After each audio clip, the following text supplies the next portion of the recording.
Now, over the last few years, there have been a few cars that have been launched with quite strange names.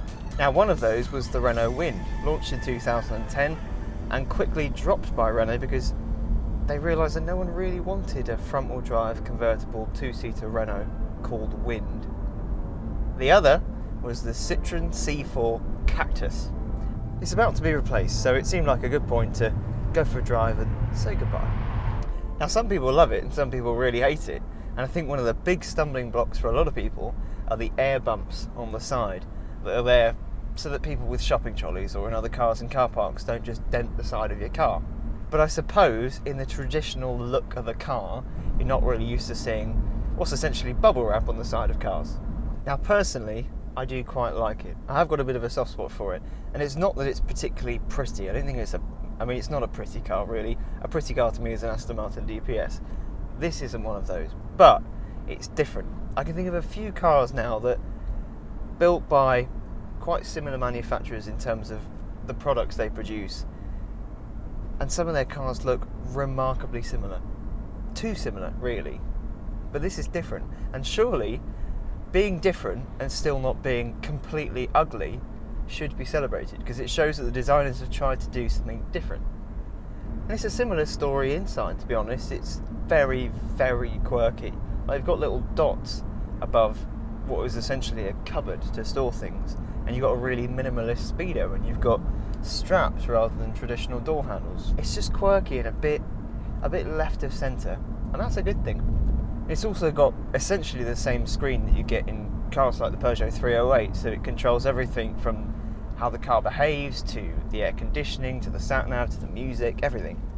This one's even got a glass roof, so on a lovely sunny day like today, I can look up at the world. Not that I should, obviously, when I'm driving, and indeed I don't, but when I stop, I can look up at the world. So how does the Cactus drive? Well, it's a little bit of a mixed bag, if I'm honest. The steering is light, but almost too light. It's not exactly confidence-inspiring. It's got quite roly-poly handling, and in some ways, that's actually quite fun. You always feel like you're pushing the car quite hard, even at very normal speeds. But that doesn't mean it's a very sharp driving device.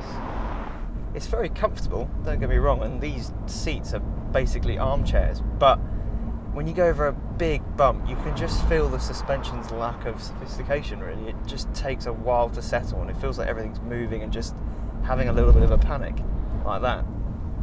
Got a choice of 3 gearboxes with the Cactus, 2 automatics. You can have a 5-speed auto, a 6-speed auto, or a 5-speed manual. I've got the 5-speed manual, and as I've said countless times before, my preference would always be with the manual, because I feel like in a small car like this, you're just going to get a little bit more out of it than if you had an automatic gearbox. But again, this gearbox isn't the end in sophistication, really.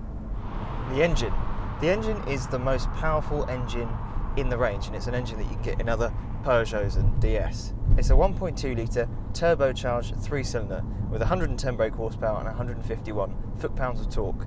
0 to 62 miles an hour takes 9.3 seconds, and the top speed is 117 miles per hour. So it's not too slow, and it'll get about 60 miles to the gallon. I like the engine, I like the comfort, but I just wish it was a little tighter to drive. I think it's one of those cars though where you've got to hand it to Citroen and say, well done for trying something different. If you haven't already, make sure you like this video, make sure you comment, make sure you subscribe. That is the most important thing you can do today. Probably isn't, but just make sure you do it. And visit newmotoring.com as well.